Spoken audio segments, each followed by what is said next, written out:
So let me get the obvious out of the way. The OnePlus Nord CE3 Lite is a rebadged version of the Realme 10 Pro with a few changes. So the Nord comes with 67 watt charging support compared to Realme, which tops out at 33 watts. And secondly, the Nord also has an extra 2 megapixel macro camera. And you know what? The pricing is literally the same for both. The Nord CE3 Lite starts at 8128GB and it's priced at 19,999, and that's the same price for the Realme 10 Pro as well. So the question is the Nord CE3 Lite a better Realme 10 Pro? Well, I'm Arshad, you're watching Trakin English, and I'll give you the answer to that question and more in our detailed review of the Nord CE3 Lite. You know what? I really like the CMF, the color material finish of the Nord CE3 Lite. It's funky, it's fresh, and it's bold, especially in this pastel lime colorway. So OnePlus actually uses a glossy plastic material. It's very reflective, it's pretty shiny, and it looks very premium, but it's also a fingerprint magnet. The railing is, however, made of matte plastic, and that's the same as the Realme 10 Pro as well. In fact, the Realme 10 Pro comes with a matte black compared to the glossy one on OnePlus, but this also looks good, I think. Now, before we move on, if you like our reviews, give us your support. Don't forget to hit the subscribe button and the bell icon right next to it to get notified whenever we put out an awesome new tech video. Now, when you look at these individual separate camera rings on both these phones, OnePlus obviously has a slightly bigger camera ring. And that's because it needs to accommodate one extra camera. But what I like about this ring is that it sort of melts into the backing material, and that looks very clean. By the way, if you look at the backing material, it's slightly curved on the Nord CE3 Lite compared to the entirely flat look of the Realme 10 Pro, but this doesn't make any difference in in-hand feel. Both feel equally good. That said, the Nord is slightly thicker and heavier compared to the Realme 10 Pro, and you can feel that when you hold them in the hand. In fact, compared to other phones in this category like the iQOO Z7 and the Moto G73, the extra weight is something that you can definitely feel on the Nord. Now, when it comes to ports and buttons, on the Nord, it's the same as the Realme 10 Pro. You get a power button, you get a volume rocker, there is definitely no alert slider, there's a USB Type-C 2.0 port at the bottom, there's a stereo speaker setup, and of course, you also do get a headphone jack. In fact, even the memory card slot is a hybrid slot where you can add a memory card of up to 1 TB. Like I've said in my previous videos, it's a good thing that budget phones actually offer you that memory card slot. Now, if you remember the predecessor Nord CE2 Lite, that's a smaller phone compared to this one, and if you want a slightly smaller form factor, then you can definitely consider that. And YouTube has this handy product buying link in the description below the description. Actually, you should go check that out if you want to consider that right now. Like I mentioned, the CE3 Lite has a side-mounted fingerprint scanner. It's a physical one. It's really fast to unlock the phone, similar to the Realme 10 Pro. But one area where OnePlus is better than Realme, and that is in stereo speaker performance. I've noticed that OnePlus's sound quality is better. You get a dynamic sound, it's richer, and it sounds fuller as well. Take a listen to it side by side for yourself and you'll get to know the difference.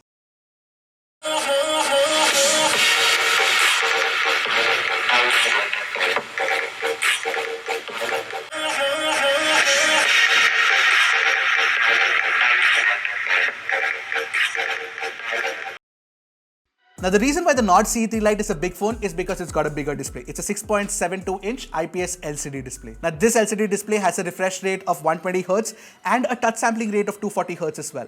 The good thing about the refresh rate is that this is a dynamic refresh rate, so it can switch between 30, 48, 60, 90, 120 depending on the content that's playing on the screen. That, of course, helps with better battery life as well. But the peak brightness, if you look at it, you get a typical peak brightness of 550 nits on OnePlus compared to 600 nits on Realme, and I noticed this in daily usage side by side. Realme, when you're in direct sunlight, is slightly brighter. But here's a fun fact. Both these displays are HDR compatible with 680 nits of peak brightness in HDR playback. But they do not support HDR video playback on both YouTube and Netflix. And the main reason for that is Qualcomm's Snapdragon 695. This chip doesn't support HDR video playback. And that's been such an issue for me ever since the Redmi Note 11 Pro Plus came out. I think HDR video playback, at least on YouTube, should be available by default. I'll tell you why. Because the iQOO Z7, which is also available under Rs 20,000, has an AMOLED panel and it supports HDR playback on both YouTube and Netflix. Anyway, coming back to these phones, if you actually switch to the professional display mode,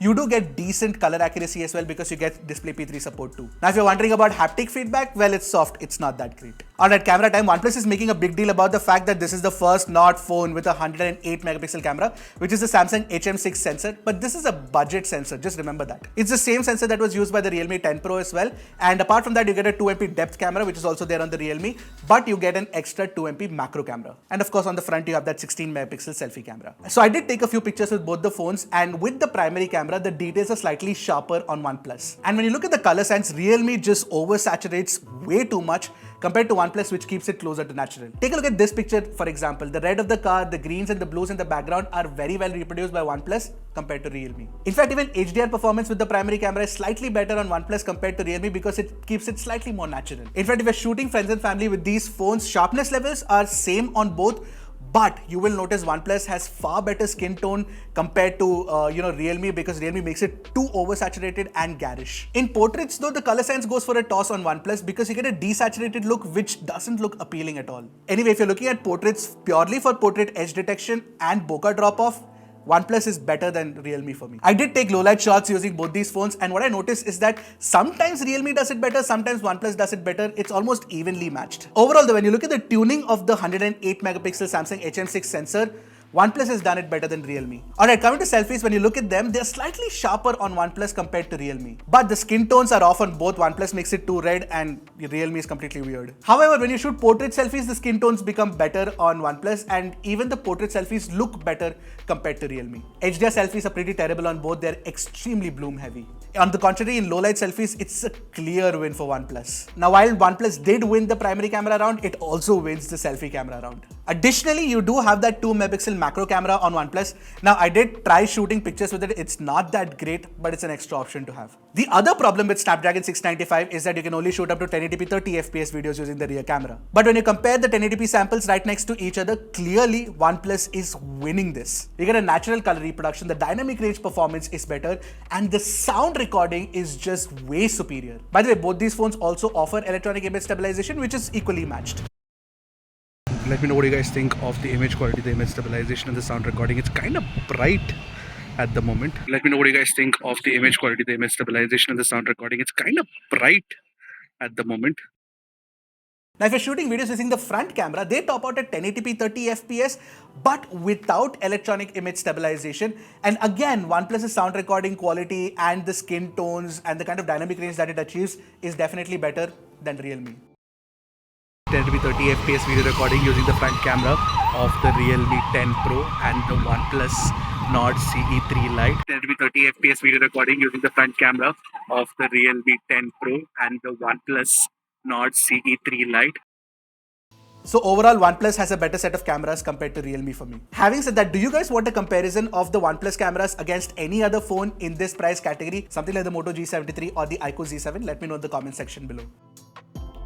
Now coming to the performance, Snapdragon 695 inside the OnePlus Nord CE3 Lite is the best tuned Snapdragon 695 that we've tested till now. We got the best Antutu scores and the best Geekbench scores as well. But more importantly, in our 3D Mark wireless test, it's very similar stability achieved on both, but OnePlus doesn't get as hot as Realme and it doesn't lose as much battery life either. In fact, this is something that I noticed in daily performance as well. While I was taking pictures with these phones out in the hot sun, Realme did get hotter than OnePlus. I did also like the gaming performance on OnePlus because you get the really nice gaming mode with FPS counter and game focus modes as well. Now you can play Call of Duty Mobile at very high graphics or very high frame rates or high graphics and max frame rates. So it works really well, and whenever I was gaming with both these phones, I always felt that OnePlus had better touch response too. In fact, touch response is also far better tuned in daily usage where scrolling feels more, natural and clean on OnePlus thanks to Oxygen OS's optimizations. But it's not like you won't face stutters at all. There are some stutters you will face on OnePlus once in a while when you're using the phone because Snapdragon 695 is not very powerful to actually support that 120Hz refresh rate. Having said that, I saw more stutters on Realme compared to OnePlus, so OnePlus is slightly smoother for daily performance and even for gaming. Although, if you're looking for a phone with great gaming performance in this price category, it's better to stick to Snapdragon 778G or Dimensity 920 on a couple of Realme phones or something like the iQOO Z7. Now let's talk about the phone performance of these phones. Call quality is impeccable on both, absolutely no problem. But Airtel's been giving me trouble lately. If you're an Airtel user and if that's a problem for you, let me know in the comment section below. The network's been really unstable these days. Now I tried Airtel and Jio 5G on both these phones. Very, very good 5G performance you can expect from both. And you get 9 5G band support on OnePlus compared to 7 on Realme.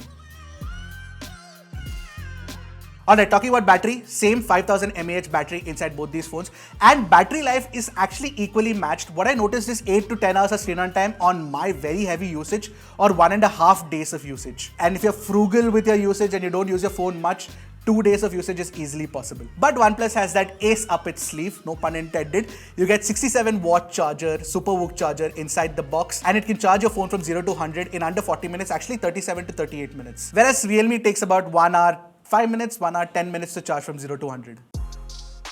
Finally, talking about the software, Nord CE3 Lite comes with Oxygen OS 13.1 based on Android 13 with the promise of 2 years of software updates and 3 years of security updates. In fact, Realme is also pretty good in that regard. ColorOS 4.0 based on Android 13 out of the box, along with 2 years of software updates and 3 years of security updates. This is definitely better than Redmi where you get Android 12 out of the box. Now, between ColorOS and Oxygen OS, visually there's very little separating the two. Whether you look at the add drawer, the icons, the quick settings shade, all of that looks very, very similar. But of course, the animations, like I mentioned, are well tuned on OnePlus. But on Realme, you get a ton of pre-installed apps which you will have to uninstall. Most of them are bloatware, and apart from that, you also get a glance integration. Also, that personalized search option issue that keeps cropping up. Although I must tell you guys this, when I booted up the OnePlus Nord CE3 Lite for the very first time, I saw hot free games. Oh man, that gave me a shock. But then I realized it's because OnePlus bundles Oppo's internet browser along with it, and that's where you need to switch it off as well. Once you switch it off, then there is no other bloatware, no other unnecessary first-party or third-party apps, thankfully. So is the Oxygen OS experience the best operating system experience under Rs 20,000? I'd say it's definitely in the top 2 along with MyUX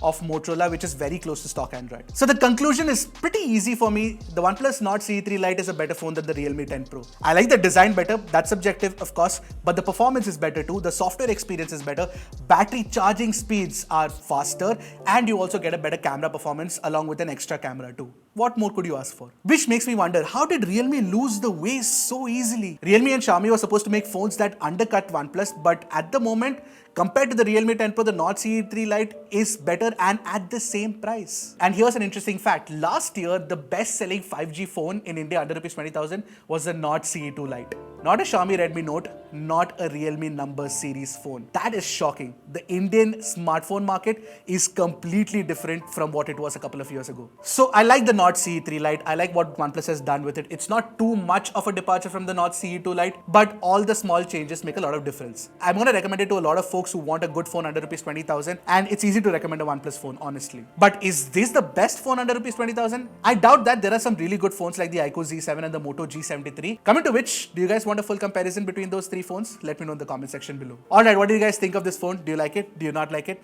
You keep thinking about it. I'll see you guys in the next one. Keep tracking and stay safe.